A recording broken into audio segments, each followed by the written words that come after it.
we go. We got our second metal riff using this style. This is called Write a Great Melody with this formula: sentence form in music composition.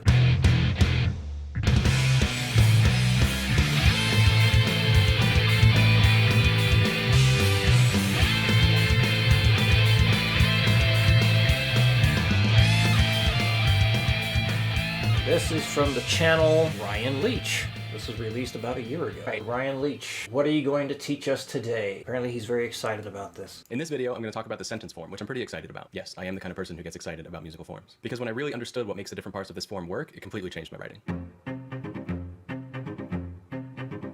Hey guys, welcome back to my channel. If you're new here, I'm Ryan. I'm a composer for film, TV, and video games, but I also love figuring out and talking about the way that writing music works. For more videos about form, music theory, and everything related to writing music, please remember to subscribe. So there are two fundamental formulas or structures I use when writing music. Last time I talked about the period form, and today we'll talk about the sentence form. The sentence is an under-discussed form, but it's really powerful. It can work really well for main themes, B themes, intros, outros, transitions, pretty much anything. A lot of books about musical form only focus on the period, and then when you go and listen to a lot of real music, what they describe doesn't really match up with what you're hearing. The first time I heard about the sentence as a distinct form was in Arnold Schoenberg's Fundamentals of Musical Composition. You might know of Schoenberg as the father of atonal music, but his understanding of tonal harmony is really solid, and his books are really good if you ever get a chance to read one. But I didn't really come to appreciate what made the sentence form different from the period and why those differences mattered until I read Analyzing Classical Form by William Kaplan. And there I really understood how the different parts can give you a really different trajectory for your theme. So there's a lot to get through in this video. First, I'll talk about what the sentence form is, and we'll look at what I call the textbook example from Beethoven. Then I'll talk a bit about what makes the sentence different from the period and when you might want to use one or the other. We'll take a look at a second example from Spirited Away. Then I'll write a brand new melody using the sentence form to show you how useful and easy the structure is. And to finish it off, I'll talk about why learning about the sentence form was such a game changer for me. So let's get into what the form actually is. We'll do a quick overview and then we'll go into more detail. You start with a two-bar basic idea.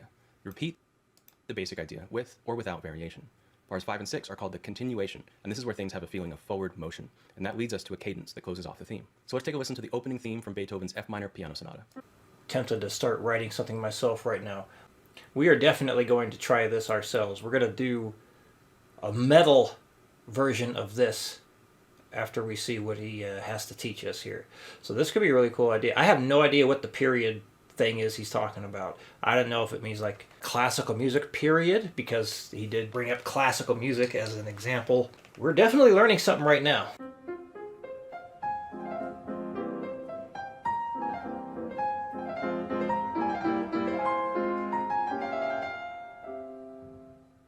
Just like we did with the period form, he starts with a two-bar basic idea. But what the sentence does differently is that instead of responding with a contrasting idea, we repeat the basic idea. It could be an exact repetition, it could be varied. In the case of the Beethoven, he's kept the line roughly the same pitch register, but adapted it to the 5 chord. There's no question that it's a repetition of what we just heard before, being played in a different way. What's really important about these first 4 bars, which Kaplan calls the presentation, is that there's a feeling of harmonic stability. A lot of times this can mean that there's a pedal tone holding the tonic underneath, or the whole thing is on the 1 chord. But generally there's just a lack of kind of harmonic progression, harmonic forward movement. Even if you are using different chords or different harmonies, the chords aren't necessarily telling a story, and especially there's not really a strong sense of cadence. So for example, in the Beethoven, when he repeats the basic idea, he modifies it to the 5 chord. But just because we have a 1 chord going to 5, we don't really get a feeling of like a 1 to 5 half cadence. There's not really this harmonic direction. It's more like oscillating harmonies. And when we return to the tonic in bar 5, it still feels like we're kind of hovering around that 1 home tonic space. If you look at the bass line, you can even see he's using an inversion, so we're getting this neighbor tone motion, which is not as forceful as using the root position chords. But next is where the magic happens, because in bars 5 and 6 we have the continuation. I like to think of the continuation as the moment where we have motion and movement in the theme, and a lot of times the way we get that is by having more of something. This might mean more motivic units in less time, or more chords per bar, or a more active rhythm. Generally there's just a sense of more, because we're getting motion, we're getting forward movement, things are actually happening and driving us towards the end. Whatever it is, there's a sense that we're being moved from point A of the beginning to point B of the cadence. So in the case of the Beethoven, for the continuation, you can see he reaches towards a new melodic high point, so more pitch height. He has a climbing motion in the bass line. He has a new chord every bar instead of just a new chord every 2 bars. And all those things come together to make this middle section feel really exciting and really energetic. You really get swept along. And then in bar 7 and 8, just like in the period form, we have a cadence. And just like in the period form, this doesn't have to mean that the piece is over. This could be a perfect cadence, it could be a half cadence. What it really means is that there's some sort of sense of punctuation, that there's a breath. This is really important so that your listener can have a moment to process what they just heard, to have a little breath and space before the new things that you're about to give to them. If you neglect to have clear cadences in your piece, you're essentially writing run-on sentences. It would be like writing an essay with no punctuation marks, no indentation, no line breaks for new paragraphs. It would just be a rambling mess. So don't neglect your cadences. So Beethoven does a few nice things with his cadence here. After having a very active melody, he simply...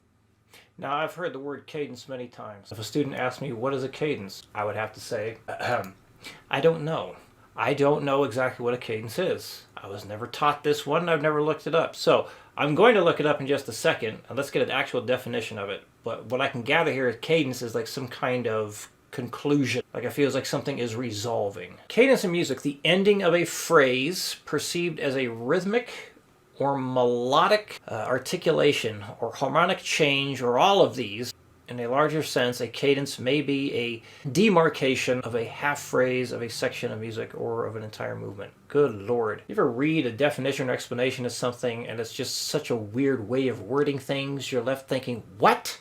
The term derives from the Latin cadere, how to frickin' know, to fall, and originally referred to the stepwise descent of the tenor part. Yeah, half cadence ends a phrase on a dominant chord. I'm just going to go with cadence as like an ending. I think it's just like another way of saying the ending, because it looks like there's all kinds of ways to describe it. Cadence, like they're right there. Hey, plagal cadence, you just said it. There it is. And the plagal cadence, the subdominant 4-chord triad least of the tonic 1. So basically using the, like, playing an F major chord before going to the C chord could be something. Yeah, it means the ending of something. It's the conclusion. Cadence is like a conclusion. That's what it seems to be. So they have a deceptive cadence begins with 5, the 5 chord, the dominant chord. Like an authentic cadence, a deceptive cadence begins with a 5, like an authentic cadence, except that it does not end in the tonic. Often the triad built on the 6th degree, the 6th, the submediant substitutes for the tonic.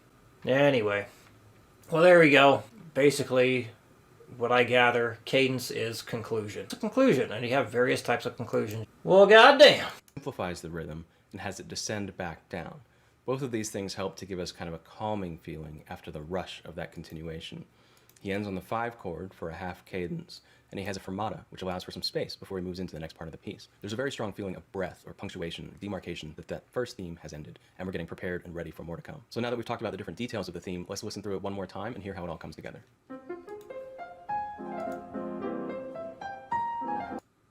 Comes together.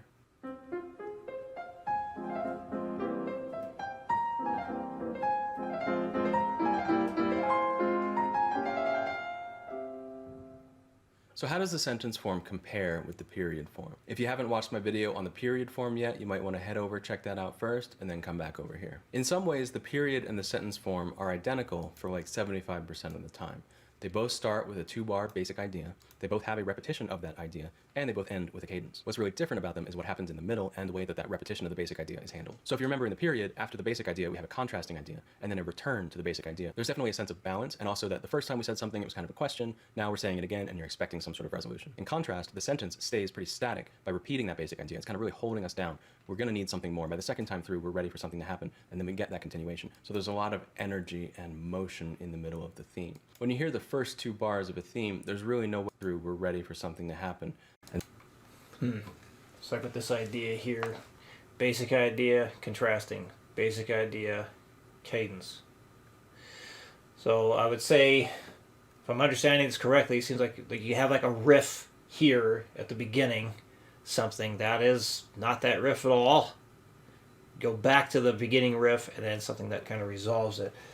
So let's maybe try something real simple here to explore this idea. Let's see what's in my head.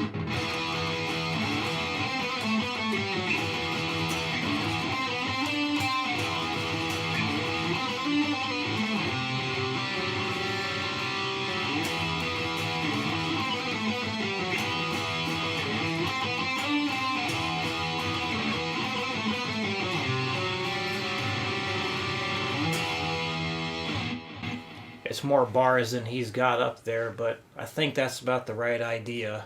Play this thing. Something else. And then I did something else again. I do exactly how he's got it there. To me, it feels unnatural to make it go in that soon, but then again, that's just the first thing that popped into my head. Maybe something like...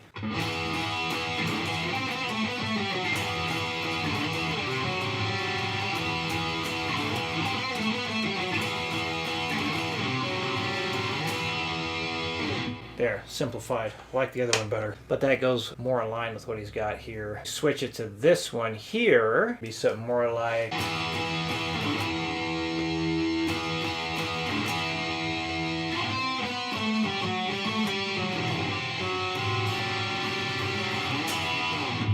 think that's the idea. Let's continue. And then we get that continuation. So there's a lot of energy and motion in the middle of the theme. When you hear the first 2 bars of a theme, there's really no way to know which way it's going to go. Is this going to be a period? Is this going to be a sentence? Until you get to bar 3. And that might be true when you're writing as well. So how do you decide which one to use when? I like to oversimplify it a bit and think of the period form as being kind of stability and balance and calmness, contrasted with the sentence form, which is energy and action and motion. So if I was writing a love theme or maybe a simple march, I might lean towards the period form. If I was writing an adventure theme or the opening allegro to a sonata, I'm probably going to use the sentence. So to borrow and twist a metaphor from the author Carol Berger, I like to think of the period as a circle and the sentence as an arrow. There are plenty of cases where you could use either theme in any context, but kind of oversimplifying this, putting them in these 2 separate camps, helps me make quick decisions when I'm writing about which direction I'm going to take my theme. So our next example of a sentence form comes from Joe Hisayushi's score to Spirited Away from the track One Summer's Day. So the first thing we have, as expected, is a 2-bar basic idea.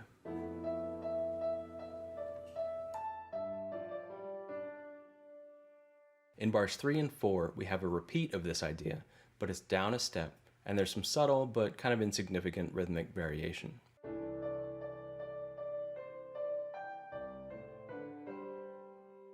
There is no doubt to anyone listening that even with those slight changes, bars 3 and 4 are a repetition of bars 1 and 2. Notice the harmony in the first 4 bars. There is this 4-5-1 progression, but it's positioned in such a way that it's almost more affirming of C major than it is a harmonic movement kind of use of chords. There's not really a strong sense of cadence or punctuation happening in these first 4 bars. Really, it just kind of feels like we're sitting around in C major territory. And especially because of that repetition of the basic idea, there's a lot of stability. Things are kind of staying in place. It's not until the continuation when things really start to move, and he uses 2 very classic continuation moves when we get there. The phrasing fragments from 2-bar ideas down to 1-bar ideas. And the harmony moves by step, which is very active and tangible harmonic motion. By tangible, I mean you can really feel this forward motion in the chords with the stepwise progression.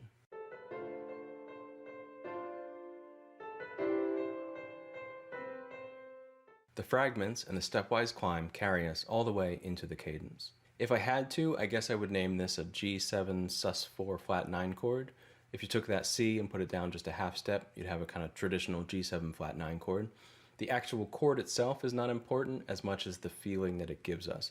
And that feeling to me is very strongly of a half cadence. There's this unresolved punctuation mark. It really feels like there's a breath, there's a pause, but we want more.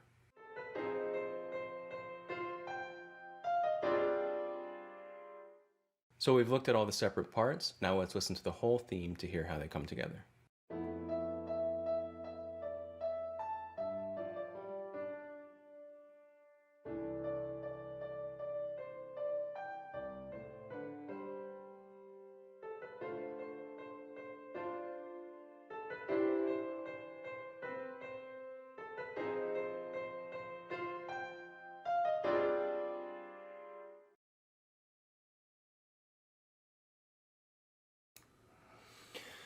Yeah, so it really does sound like the yellow part, the beginning, is kind of like the same feel or the same mood, it sounds like.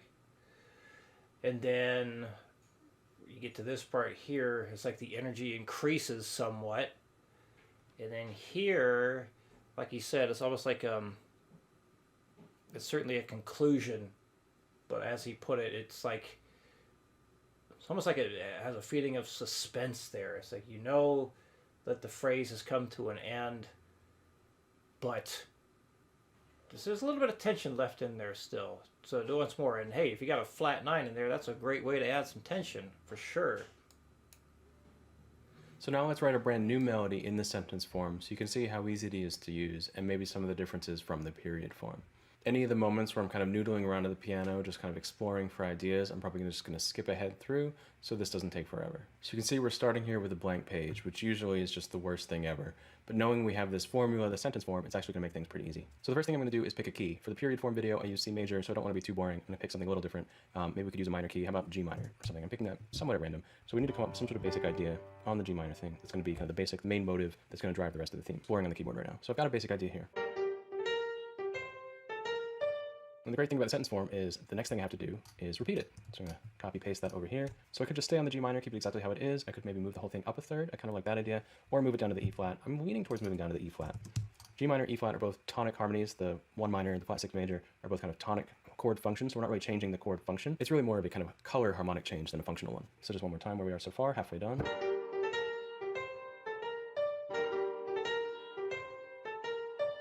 Now we get to the interesting part, the continuation.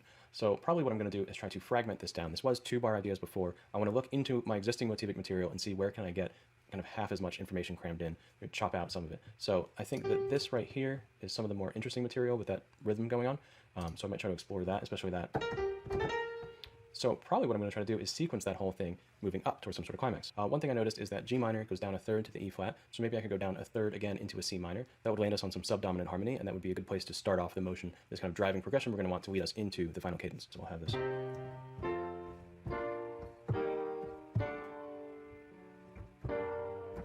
So now I'm going to try to adapt my motive into some sort of fragment that will work well over that C minor from where we left off. As I've mentioned before, the ending of your theme a lot of times is the simplest, most easiest part. It's the part that people don't remember because you're kind of liquidating your ideas, you're simplifying things down. Keep your interesting motivic material towards the beginning, in the middle, and then at the end, simmer everything down, lead us back home. All right, so here's playback with Sibelius just providing left-hand part for us.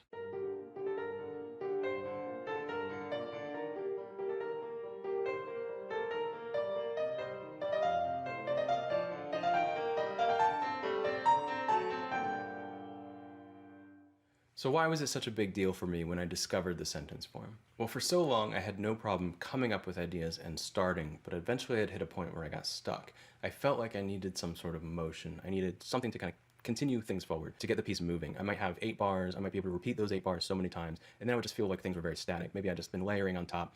It was getting bigger and bigger, but it wasn't going anywhere. It wasn't until I really understood the continuation section of the sentence and how that gives us so much movement, especially how it gives us movement in contrast to the basic ideas before it, that I really discovered how to get forward motion, how to get things moving, and especially driving towards a certain destination, the cadence. So now I use the sentence form all the time. Whenever I have any kind of transition section, I'm going to be using the sentence form. When I have a B theme, most of my A themes even use this form because that continuation is so flexible. It gives you forward motion. You can extend it and repeat the sections within for as long as you need, which is really helpful for scoring a scene. And it really gave me what I was missing before of that idea of forward motion, of actually going somewhere, of something really happening in my music that I didn't have before. There is a lot you can do with the sentence form, even within the constraints it has. So you can extend the form and make it longer, you can shrink it down and make it shorter, you could drop the repeat of the basic idea, you could get super adventurous with that continuation section. So please let me know if you're interested in more videos about the sentence form, how it compares to the period form, how we can make that continuation section even more adventurous, more interesting, and how to really exploit the potential it has within it.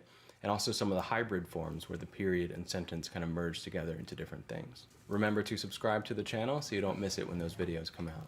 Check out my video on how to write a B theme, which I almost always use the sentence form for, and please leave a comment letting me know what you'd like to see next. I'll see you next time. I think one good thing about watching stuff like this or learning these writing ideas is, well, you learn new ideas. I always thought it was kind of ridiculous on, like, read books or watch videos like how to write a hit song. It's like, or how to write a song. It's like, you can't really teach people how to write a song. All you can really do is discuss what's been done and talk about things that have been done that people like. So you could describe, well, this is what happens in popular music or popular songs. But then it's up to you to fiddle around with the notes and come up with stuff. So learning ideas like this, I think, can be very helpful to create new ideas. Alright, so we'll do the same amount of bars, 8 bars. Obviously, he's using piano and he's using chord progressions along with this. So as far as like metal guitar writing, you could certainly use something like a bass line to fill that in. You could have a lead part and guitar chords, but let's not do that quite yet. Gotta have like a main theme that's basically played twice, like some kind of riff done 2 times in a row.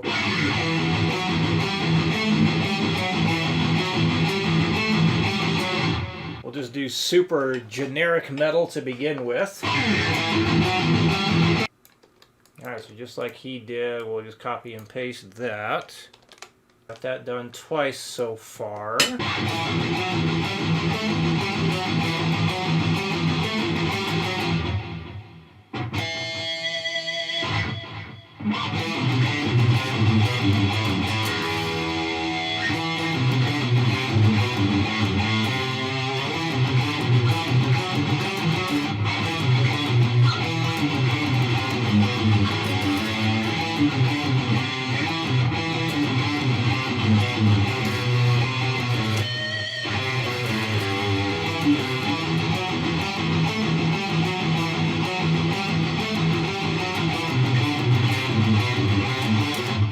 do that for the continuation. Basic idea done twice, and you got the continuation where it gets busier, and then the cadence, the thing that makes it an obvious, we're done with this part.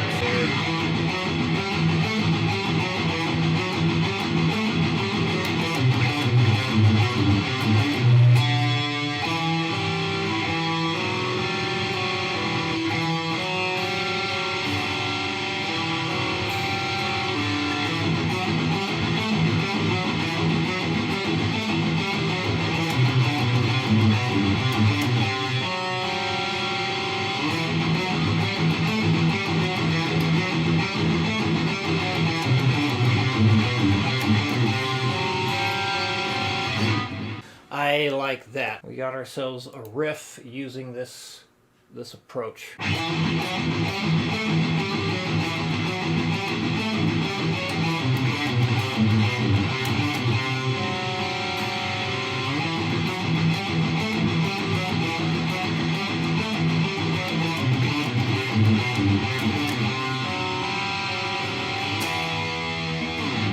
So there's the riff using this style of writing. Let's do it one more time.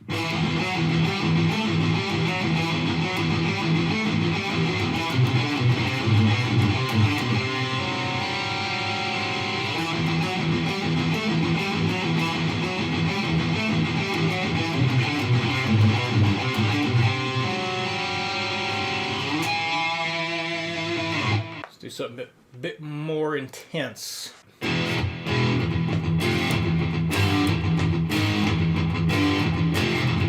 This is very similar to the rhythm I was just doing. We're just using 16th notes instead of 8th notes. I wasn't even trying to do it that way. It just came out like that. Huh. Well, we know what rhythm I like to use. So it's not going to be exactly the same. We're going to have a small change. But that is one thing he talked about. You can have, following this writing style, like the basic idea repeated, but it can have a little variation if you want. But it's basically the same thing. This is still fairly generic to me. So I'm not trying to be crazy creative right now, just doing things.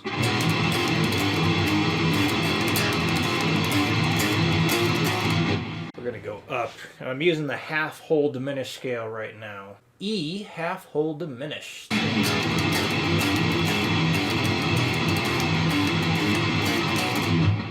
Alright, so now the continuation part.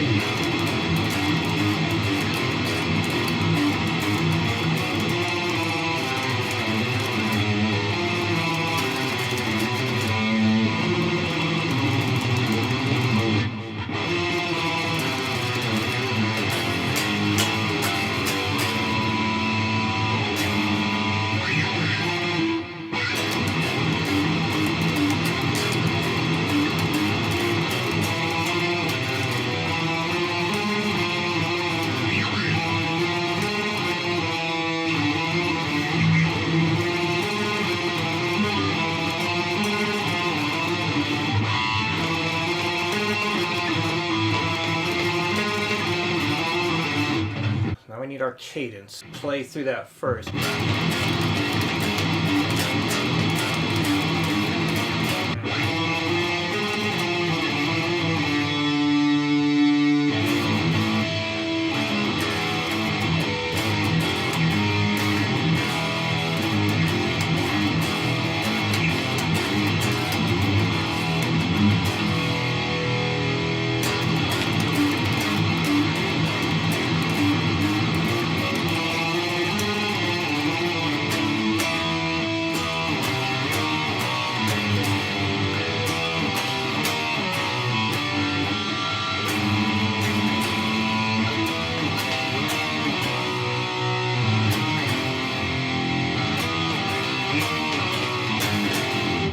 There we go. That'll make an obvious punctuation at the end. I guess similar rhythm as before. I'm repeating myself. And there we go. We got our second metal riff using this style.